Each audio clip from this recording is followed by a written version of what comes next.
Welcome to the Spiral of the Rose podcast with our friends Jess, Kelly and Bree. Hi and welcome back. This episode is part 2 in our discussion around discernment. In this episode, we talk about discernment in spiritual practices, in learning new things, or in following different spiritual mentors, leaders, and thought leaders, and tips for what to look out for and pay attention to as you navigate through your everyday life.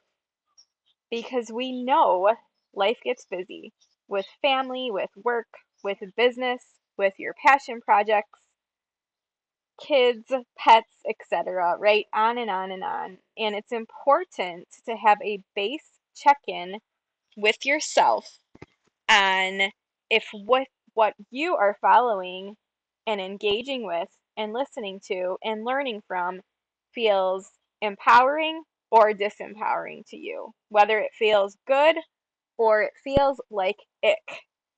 So let's get into this. I love that as a lead into actually talking about how, like, what this can look like when it comes to discovering new spiritual practices, when it comes to learning new things online, following different, mentors or leaders that are doing things a certain way. Like, what do we want to be looking out for? What are key things to keep an eye on? What are the most important things for people to pay attention to as they go about following their spiritual path or learning, being on their spiritual journey? Aside from, and I love it as a starting point, having that childlike, like, openness to question, right? And allowing themselves to question, just like, I'm allowing my kids to question, you guys are allowing your kids to question. That's what I would call conscious parenting. It is becoming a thing. I absolutely love it. That's a perfect place to start, right? We're helping the next generation to ask those questions, but how do we ask those questions? What does that look like? Some examples. And Kelly, like, maybe if you want to start that off, just because I know you and I were both looking at that same thing the other day and listening to that thing. And, there was a lot of really good examples in there, but if you want to share a little bit, that would be great. For me, I feel like my number one thing is always checking in with my intuition. Does this feel good or does it not feel good? That is like the first thing I do in everything. So I go on Facebook and I read a post. Does this feel good or does this not feel good for me? I see a video somewhere. Does it feel good or not feel good for me? Tuning in and like feeling where I feel this in my body. And I'll give you an example. Like last night, I had clicked on a video where I normally watch tarot readers videos, but I clicked on it and she started doing the reading and I just got like a weird feeling and I just shut it off. And so that was me saying, no, this does not feel good for me. It is not for me. And what's funny is this reader actually says at the beginning, she gives a statement, and she's a very good reader, very ethical, very good reader. And she gives a statement. If this doesn't feel like it's for you, shut it off and move on. Like, she actually tells people that at the beginning of her videos. So there's an example. Like, sometimes it's just this, most often it's a feeling. And if it doesn't feel good, don't keep watching it. Don't keep reading it. Don't keep doing it. Get out of the space. Check in with yourself. Clear your energy. Do what you have to do. Ground yourself. Do something else. Just don't keep yourself in those situations that don't feel good. And you'll get better and better at it the more you do it. Because I know at first, it doesn't come so easily to kind of distinguish between what feels good or not, especially when so much information is being thrown at you. like in this world, we just live in this big digital information world. There's so much out there. So it's a practice for sure that you have to really just keep practicing. Each time you get better and better at knowing what feels good and what doesn't. And I love that. I love that. What was something that sort of came up for me in there was you were talking about the just following the feeling, which I want to talk to as well, which is like that, how do people know if they're not used to using their intuition yet? But the other thing that was coming up was that, so one thing you were saying was like, this reader is great, she's very ethical, she's, you know, all of these things. It's a reader that you enjoy listening to, but you still got that feeling and you listened and walked away. That's what Jess was saying, where like sometimes it's yes, yes, yes, and then all of a sudden it's a no. I Right. do want to point out that we don't have to have like an all or nothing mindset with it, right? We get to go, okay, this one didn't resonate, let's see about the next one. Now, I've had a few readers, for example, on YouTube that I followed where all of their readings started to not feel aligned. And then I ended up just unfollowing them, right? And they no longer check out to see if there's anything, because it's just like, okay, we went different paths. And I want to just point out that it doesn't have to be like they screwed up or something. They didn't necessarily screw up, right? They maybe are still resonating for other people at whatever level they're at, and they're just no longer resonating for us where we are. So allowing it to be like, this is adding no meaning to it. Just really, yeah, I think adding no meaning to it, it just gets to be like, okay, this doesn't fit right now. You don't necessarily have to add that meaning of like, oh, they're bad, or this went wrong, or yes, and we don't have to happened. like It just hate gets to them be all of a sudden. Yeah, we Yeah. don't have to be like, nope, they don't deserve anyone, and like start bad mouthing them, start turning other people off of them, it's just us, and it only applies to us, and our feelings are our own, and what works for us, right? And that's exactly what it's not applying any sort of a meaning to. Yeah, just letting it be. So yeah, absolutely. I think the first thing for me, I love analogies, and what really helps cement this in for me is the ant analogy, where if you imagine us as an ant walking on a piece of paper, and you have, God, universe, source, everything as a pen, right? This whole pen that has all the height to it on the piece of paper. So if you imagine like the ballpoint down on the paper, and now we're the ant and we're walking towards this, we can only perceive what is directly in front of us. We cannot see the whole picture of everything that it is, of the whole totality of the pen. We can only see that piece in front of us. And really understanding that from the ant perspective, which then also couples in with the elephant analogy, where if you think about, you've got 5 different people and they are all blindfolded and they're standing around an elephant. And now everybody's touching a part of the elephant and they're holding something, they're feeling something. And yet when you talk to them, they're all experiencing the same thing. They're all there interacting with the elephant. But you talk to the first guy and you say, okay, so what is it? Like, what is this thing? And he goes, it's kind of like rope-like, and it's got like fur at the end, and it's kind of bendy and twisty. And guy number 2, You just muted somehow. Don't know what happened. yeah, it was a call. He's like, what are you talking about? This thing is like not bendy and twisty at all. It's like firm and solid, and it's huge like a tree trunk. It's not tiny. And he's holding the leg. And then another person is like, what are you talking about? It's not round at all. It's like huge and big and never ending and like kind of squishy. And they're touching the stomach. And then another person's holding the trunk and they're like, no, what are you talking about? This is actually kind of round, but it's a little bit medium sized. And so they're all experiencing a piece a piece of the totality of the whole elephant, right? So they all have this different perspective. But if you can't zoom out to see that they're seeing and experiencing different pieces and they're coming at each other and going, no, you're wrong. That's not what this is. That's such a Instead perfect of, analogy for religion. Like it really is to me for religion, where like everybody in their religions just being like, this is the one and only way. And I yes, really feel like spirituality, you take that, you zoom out and you go, it's all possible. And it's all yes, just pieces of the same big picture.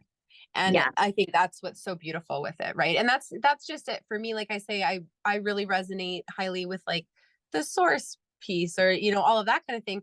But that doesn't mean that I don't believe in God or that I don't think that that's a, you know, like I have now this view of like it's all one and the same. It really is to me. And yeah, that's a really, really good analogy for it. I think Um, Shirzad. That's from Positive Intelligence. That's Shirzad. oh, But yeah, so it just really helps you to understand, like you get to choose. You get to choose and say, which part of this am I experiencing and which part feels best for me? And can I get to a place where I can actually step back enough that I can see all of it? And that's when it gets like really, really exciting. So as far as being discerning in actual applications, I think the biggest thing is getting to know yourself. And I'm personally a huge fan of human design. I love human design. For me, it was just such a moment of seeing myself, not that I needed to become or do anything, but just going permission to be me. And in your human design, you have an inner authority. And depending what your different inner authority is, you can connect in with that and start to really know beyond like, does this feel good, but how does this feel in your body personally? So for me, when something's a yes, I get very excited. I like lean forward. I get like bubbles in my stomach. What is that feeling for you specifically? So if you're interested in human design, you can look at what your authority is and see how does that feel for you. And just remembering people can give you examples of what it might feel like, but you have to see how that uniquely yeah. is experienced for you in your body. So really getting to know yourself and that just potentially using that as a starting point even. Because the other part with that, connecting in with that authority is sometimes something doesn't feel good, but that could just be fear. And when we step into expansion, it's something new, it's something bigger. And with expansion comes fear. They walk hand in hand. It's new, it's different, but it doesn't necessarily mean it's bad. And a lot Exactly. of us Not have been assigning that meaning again, right? We're not that assigning a good or bad to everything. Like But, just, but yes, yeah. understanding that feeling in your body and seeing how that feels different than like a no.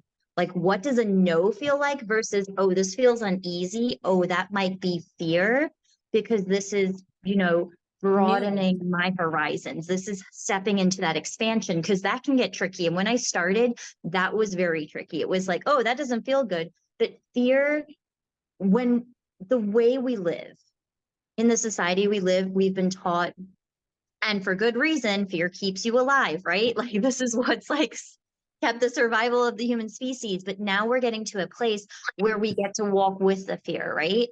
The other piece of that is picking up other people's energies. And again, personally, I look to human design where your open centers are. Is this somebody else's energy you're feeling?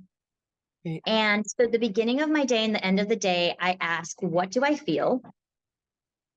Where do I feel it? And if it feels good for you to connect in with, the chakras or your different, whatever is good for you, or if it's just like, oh, it's in my stomach or, oh, it's in my chest, where do I feel it in my body? What am I experiencing? And then asking, is this mine? Is this my energy? Is this what I'm feeling? Am I feeling something that somebody else's? Am I feeling something in the collective? Because we can also feel that collective energy. So what's going on, the transits, astrology, all of that, kind of tuning in. So really getting to know yourself, to know what feels good for you, and then giving yourself that permission to say, okay, this doesn't feel good. I'm not going to watch it, read it, follow it, do it. And also, again, if you start something, don't feel like you have to finish it because you started it if it starts to not feel right for you. And that's another thing that we have a little bit of conditioning around, where it's like, I started this thing, I have to finish it. Yeah, But also absolutely. asking, is that the fear? What is the actual root of this feeling? So getting to know yourself is probably the most important thing for me.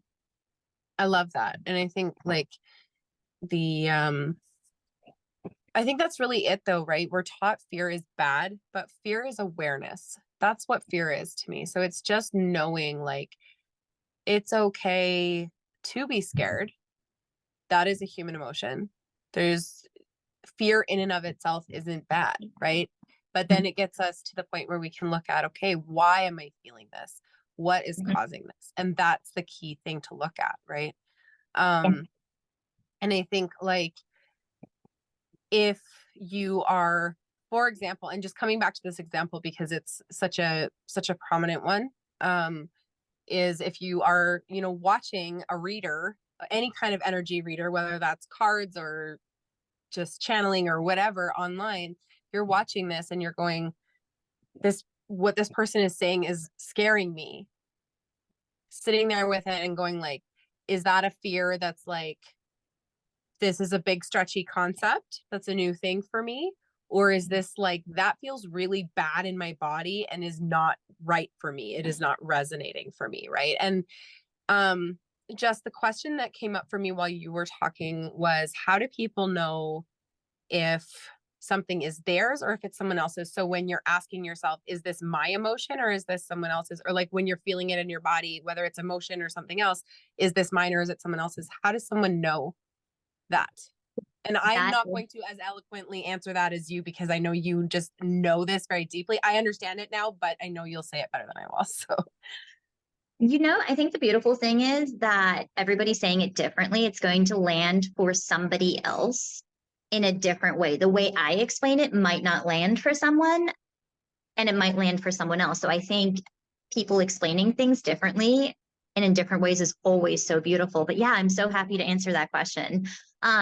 So again, it comes back to knowing yourself. Who am I? Who am I? What do I feel? What is that base state, that starting state in my life of what it feels like to be in my body, of what it feels like to be me before I'm around the kids, before I'm around the day, before I've got the chores and the this and the that. And this takes time.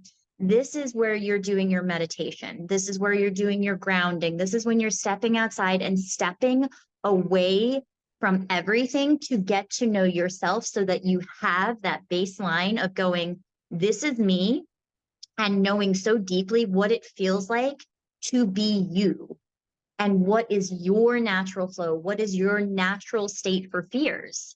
And it's going to be different for everyone. Like, where do I sit with fears normally? Where do I sit with the like motivation normally? Where am I sitting with my, feelings of happiness, sadness? Like, what is my base, so that when you feel something different, you start to go, okay, is this me? Yes, this is me. Why am I feeling this? What inside of me is ready to move? Because feelings like fear or like emotions, it's just energy moving. So knowing what the natural movement of your energy in your body feels like is the place to start. But that's really hard, right? It's like, get to know yourself so deeply where we're so busy. So that starts to just go, taking the time to tune in, taking the time to get to know yourself and building on it. You're not going to get there the first day and wake up in the morning and go, is this me? Is this other? Is this universal? And go, oh, I know exactly what it is. Like, it's not a so quick magic. true. It's so true. And especially, I want to point out that if anyone listening is similar to how I was, has been taught to ignore their emotions or bury their emotions, and not be aware of how they feel, that is, it's a very difficult starting point. And I just want to acknowledge that you are not going to figure that out overnight. You are not going to get used to understanding what's happening in your body overnight. I have been so blessed personally to have this space with Kelly and Jess where I sit here and I'm like, I have no idea what the frick is happening in my body right now. This is what I'm feeling. This is what I'm thinking. This is what, and then they help me to break it down and I'm able to figure out the answers.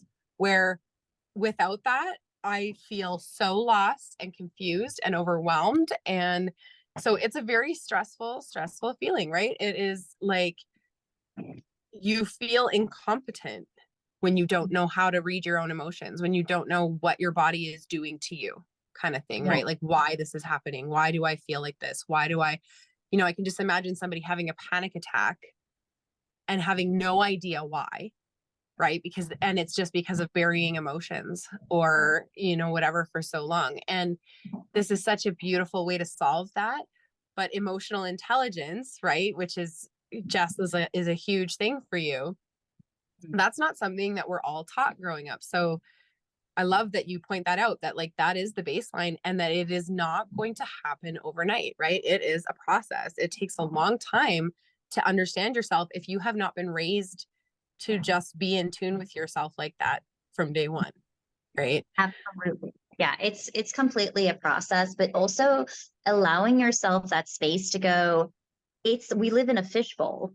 It's so much easier to see somebody else and look through the fishbowl and see the fish and see what's happening and go, oh, I can so clearly see this because it's not happening to you. But when you're the fish, you're like, what is happening right now? I can't see within your own bowl sometimes.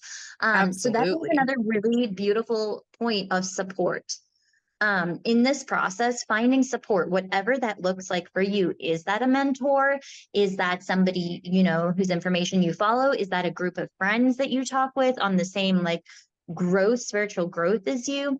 Finding that support and those people to lean on to help you step more fully into this. And it is such a process. Having so much compassion for yourself that you've lived your whole life one way, and potentially you've been taught, like, don't feel that emotion. Don't be angry. Don't do this, or don't do all these things. And you've shoved it all down. And now you're trying to open back up. Coming back to that concept of like spirituality is opening. It's the opening of the heart. It's the opening of the connection. It's the opening of like your essence, who you are. I love that. And so, and for me, it's on a double layer. It's figuring out what my emotions are and what they mean when they're coming up, but it's also learning how to hold that space for my kids' emotions, right? Because I was never taught to hold space for other people's emotions either. So it's been a huge learning curve. So just for anyone listening that is like, that is completely foreign, I get you. Right? Like that was me. That is still me. Some days I'm like, you guys, what is happening to me? I'm like, why do I feel like this? What is happening? And I just, it's so important to have your safe spaces to go. Whether that be, we've got like our little unofficial mastermind of us three that is so powerful and supportive for us. But if you don't have that, there are other ways to get that, right? You can, like Jess was saying, hire a mentor, hire a coach, hire someone who specializes in this, or join a program that is supportive of this, that helps you learn how to do it, or Google and YouTube, although we very clearly have pointed out how flawed those can be at the beginning of this. The other thing too, journaling. There is so much power in journaling, just putting it to paper and just letting it out and letting that energy move and not judging it, writing down whatever is coming up. Something else that was really powerful that somebody taught me is, what did she call it? It's like a voice memo. It's, I don't remember the exact name for it, but it's where you really just get to reflect back to yourself. And so what you do is you start a voice note with yourself on like Telegram or something, and you just share.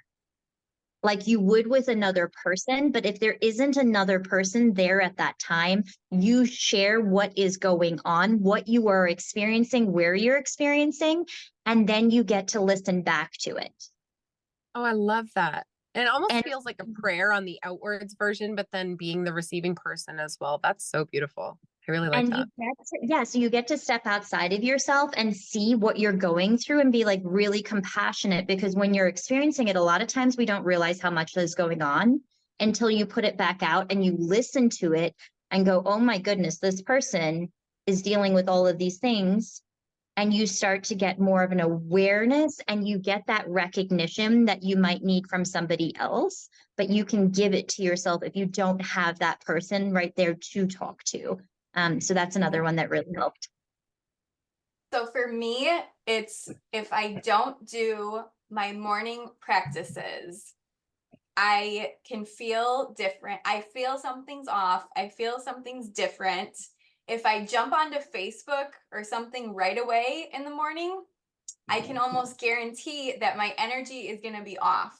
So it's for me is about being really disciplined to give myself at least that hour, not to have any outside influences. And obviously our families live with us, so that's a little hard to not have them influencing us. But we can also have our boundaries and our energetic protections in place, right?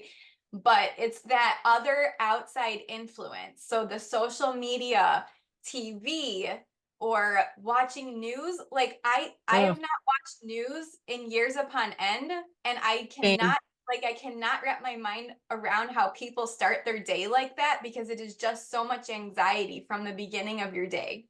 Yeah. So that counts as an outside influence. You know, all of these things that people kind of have as their normal habits in this world of watching news, listening to radio shows, getting on Facebook first thing, Instagram, Twitter, whatever, what have you. Try not doing that for the first hour. If you cannot not do it for the first hour, make it 15 or 20 minutes. Just start slowly and see how different you start feeling when you do that. That's really been something that's helped me a lot.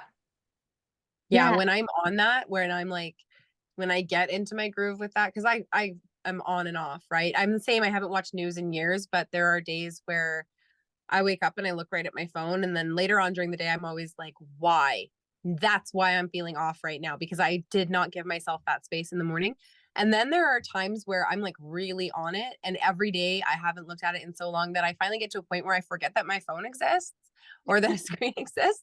And I'm just like in my bliss, right? I'm just loving life. I'm just living it. And then it's like, oh yeah, there's other people in the world, and I could, maybe like reach out to somebody and whatever. So like it can go both ways, but actually having those days where you feel like that is one of the most incredible and empowering things that I've ever experienced, right? That when you have those moments.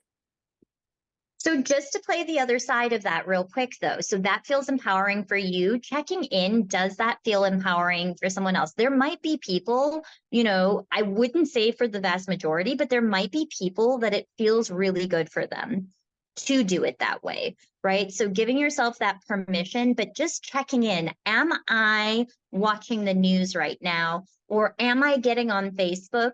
Am I doing these things in an empowered energy? Or am I doing it to numb? And I love that, because I do love to connect to people. I do. There's that intention behind it. Like, am I waking up and getting on my phone because I don't want to deal with the morning? I don't want to just sit and be with myself, because that's one of the most beautiful times when you first wake up, to really tune into yourself, to be really connected to yourself. Am I doing these activities because it's to numb something, because I don't want to think about something, I don't want to experience something, I don't want to be a part of that, and being present? So just asking yourself, like, am I doing this to numb or not numb? And also exactly what Kelly said, non-negotiable time for you. It's not a nice to have. It's Mhm. not a No. nice to have time for yourself. It is not negotiable. You need to get to know who you are so you can take care of yourself, so you can take care of others, so you can do all of the things you are here to do. You have to be able to know yourself and put the time into that. It's not a quick, like, wake up, hello, I know this person, I've lived with them for however many years. Like, how much And this time is have a you math really taken thing. to know yourself? This particular thing is a math thing. This is a non-negotiable, right? This is like a you can't Well, argue well, this one it because depends who you're talking to, right? I don't know. Some people I might get know, away with but no math. Let us know. Let us know if you can come up with an argument why math shouldn't be a thing. I want to hear this. yeah. If And anybody wants to put in the comments. and really though, when it comes to like time for ourselves, I just want to point out, like, I was having the thought, because you guys know me, I'm always like, I'm in the like wild feminine, like going back to nature, going back to, when it comes to that, I'm like, okay, like, when we lived in a tribal state, when we were out in nature all the time, did people have that time for themselves? And then I realized, first of all, that doesn't really matter because that's not where we're living right now. But second of all, because of where we're living right now, because we live in today's society where we have nonstop information going in and we have constant requests for information going out. So it's this like we're constantly moving and constantly learning and constantly hearing and listening and all of this stuff. It is imperative for our mental and spiritual health that we stop sometimes. And the Mhm. only way to fully stop is to be alone, to have that time with no interruptions. And like Jess was saying, the best time for that is when you first wake up, when there's nothing else that has already taken over. So if you are like new into spirituality and whatnot, and you are just learning how to meditate and you're struggling with that, try doing it first thing in the morning, because you haven't had everyone else taking over your energy first that you then have to clear out in order to have a clear and calm and quiet mind. That is the time when you're already clear and it just takes less effort. So that's why most people will say, like, having a morning routine, self-care time in the morning, like all of these kinds of things is because when you wake up and turn on your phone right away, you are opening yourself to other people's energy. You are absorbing other people's energies, and their priorities will take over your day. Versus when you get nice and really calm and centered into yourself, however long that takes for you, and then you go from an intentional and empowered space out into the world and going, okay, now how can I interact with other people? And then you see their priorities as their priorities, and you already know what your priorities are. And then you find the people whose priorities match with your priorities, right? And you get to live that more balanced lifestyle. So that's really, really beautiful. And also the other thing too, you say meditation. I hated meditating. I was like, I cannot sit still. I am not doing this properly. It's so unproductive. And then it made me Meditation, so just as an frustrated. example, I just want to say And that that's yeah, just no, an no, no, no, no. example. So I'm just saying, for me personally, like there's other practices too, like yoga nidra, which is a little bit more active. You get to tune into your body. So whatever it looks like for you, the whole premise of it is, am I embodied or disembodied? Is what it's saying. It's coming back to you. Where is your energy? When you wake up and you connect, it's how are you connecting inwards? Is that meditation? Is that sitting there and just wiggling your toes and feeling your toes and feeling what you're feeling in your body? Being present. Is your energy and your focus within your body, within yourself? Or is your energy outside of your body, which is where so many of us live, in that like disembodied state where we are not connected with how we're feeling. We're not connected what we're experiencing. We're not connected with within. So whatever that looks like for you, and if meditation works for you, that is so, so amazing. If it's, whatever that looks like for you, because I know that's what stopped me when I first started. I was like, this feels so hard. And when you start, you don't want it to feel hard. Like find what feels good for even a short period, like in the morning. If you take 5 minutes, what feels good for you?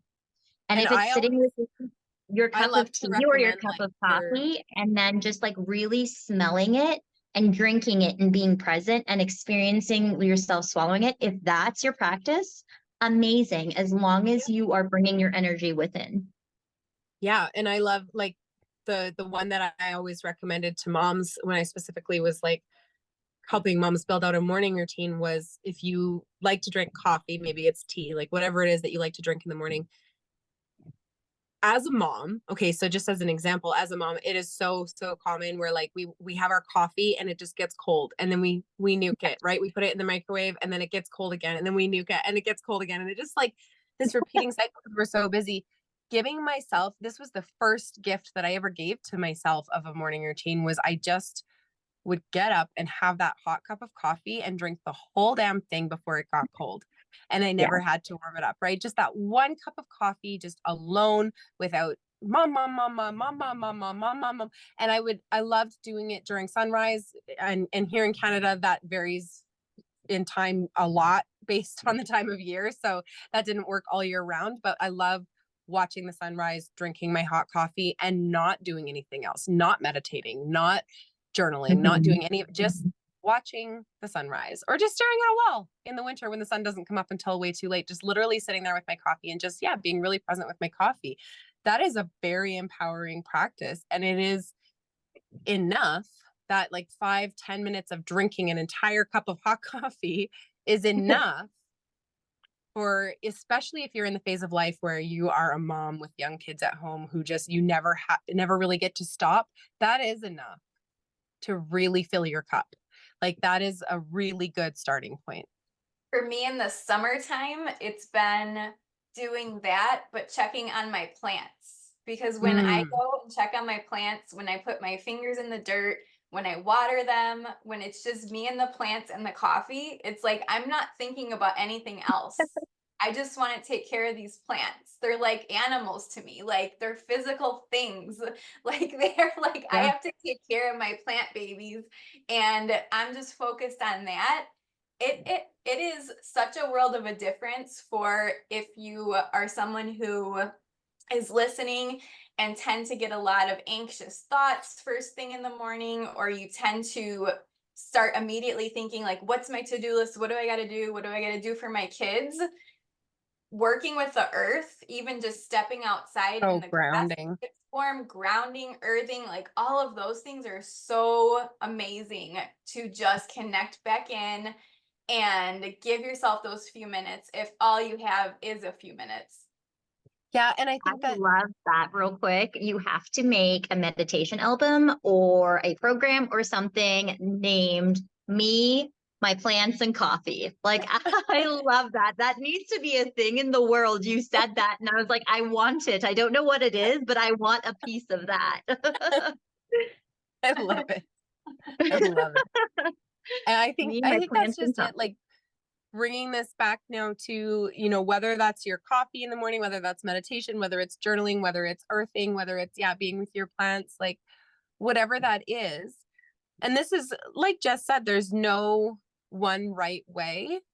But Be taking that discerning. intentional time in the morning to start off your day is very empowering. And the reason that we're talking about this, like just to bring it back, is that doing a practice like this helps you be more discerning throughout your day and have your intuition be in tune, where you can be aware when something feels off, when it crosses your path, and you can notice when something feels like a no, right? So that is the whole point, the reason that we got, you know, we went a little bit on a tangent, but it's a very empowering tangent. It is something that is very, very empowering towards being discerning, towards knowing what feels good for you and what feels bad for you. Thank you for listening today as we discussed how to find your baseline of who you are and what you're like without all the outside influences in your life so that you can practice discernment.